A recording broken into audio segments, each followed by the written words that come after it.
Classroom management can feel like an overwhelming, well, it can just feel overwhelming. But I really think that there are 3 mistakes that a lot of teachers are making that if they're having really tough issues with classroom management, if they just rectify these 3 things, it could change your classroom. So here's 3 mistakes that many teachers that are struggling with classroom management are making and how you can rectify them. Let's go.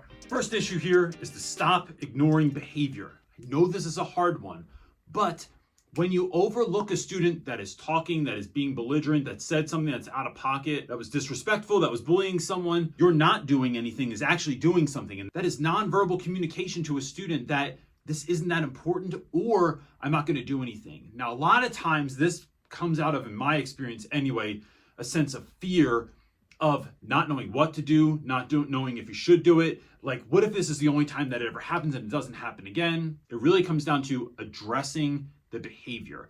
I have 2 other videos on this. One just came out the other day. Another is on power struggles. I'm going to link both of those in the description below because they're going to go in depth as to how to handle the situation. And the second mistake is this. Now, this kind of goes along with the ignoring behaviors piece, but the second biggest mistake is saying you're going to do something and then not doing it. This has to do with promises to your students and repercussions. So if you tell your students you're going to have a cereal party, have a cereal party. If you tell them that you're going to go on a class trip, go on a class trip. If you're not sure if that's going to happen yet, if it didn't get approved of yet, if you didn't buy the snacks yet, or whatever the thing is you promised, don't tell them. All you're being is the friend that said they're going to get a tattoo and then they never get the tattoo, because when we tell the students something, we get the dopamine hit of their approval, of their excitement, of the moment. So it becomes harder and not as much of a pull to come through on that promise. This leads to kids not trusting you. So bite your tongue until you know it's going to happen, and then let it be a surprise. Now, when it comes to repercussions,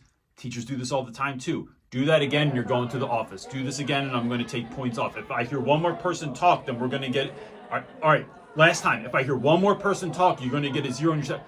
Sally, I'm not kidding. All right, if one more person talks, bro, just do what you say you're going to do. This is hard, but here's the way around it. Have in your mind a plan in place.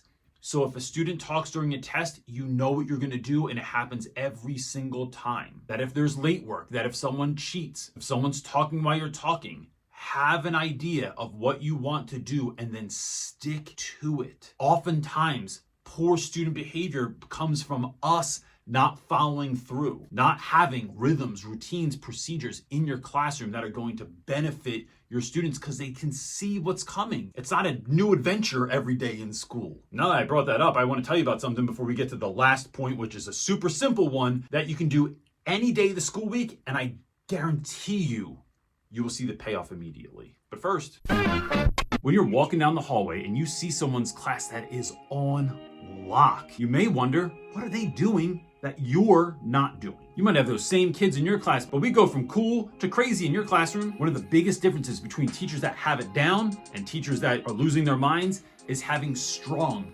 systems, policies, procedures, and rhythms in your classroom. But there's a lie in education that tells you if you don't have this down in the first week of school, it's a wrap and try again next year. I'm here to tell you that's not the case. You can make the rest of your year the best of your year by instituting rhythms, policies, procedures now in the classroom. We have a workshop coming up this month where I'm going to walk you through how I created a classroom where my students, from the moment they stepped in the room, knew what they were doing what they needed to do, and were able to operate on the highest level possible because we built this consistency into the classroom. But that consistency comes from behaviors, and behaviors come from not just having a bunch of rules in your classroom, but having rhythms that are created because you know who your students are. You know what they need. We both know what we want. And all that I'm asking is easy to implement and super simple to create. I'd love to have you and your teacher friends join us. Get more info or sign up by using the link below, and we'll see you there. Now on to our last tip. One of the best ways to connect with kids is to be next to kids. And as human beings, we gravitate towards the things that we are the most familiar with. Meaning, when one student is sitting in another student's seat, they have a whole freak out in class, right? Something on your mind?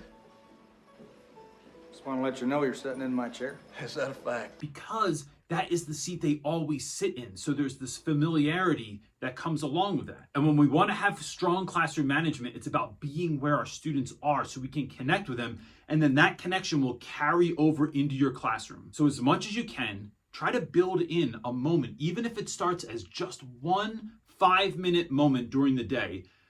That's the beginning of the school day, in between classes, or at the end of the day, where you're not on a duty, you're just where kids are. I love standing at my classroom door. When I'm standing out there, I'm constantly talking to students. I'm constantly letting them just see me. I'm making jokes, I'm being silly, I'm saying hello, I'm caring for kids, I'm checking in with students. But when I can build those sorts of low-level positive interactions, it's like it goes into a bank, and I can call upon that when I need it in the classroom. So this is so easy because all you got to do is go from your desk to the door, look at someone and say hi. If you're shy or introverted, just give somebody a head nod or a wink. If you really want to freak them out, you wink at a kid, it just got weird and no one's even sure what to have. Maybe skip the wink. Anyway, look, there's someone in your school that might need this. Someone in your PLC, your teaching community, or just in your life. Please consider sharing it. And don't forget to like and do all that stuff because it just helps this video get to more people. And that's our goal, to help as many teachers as possible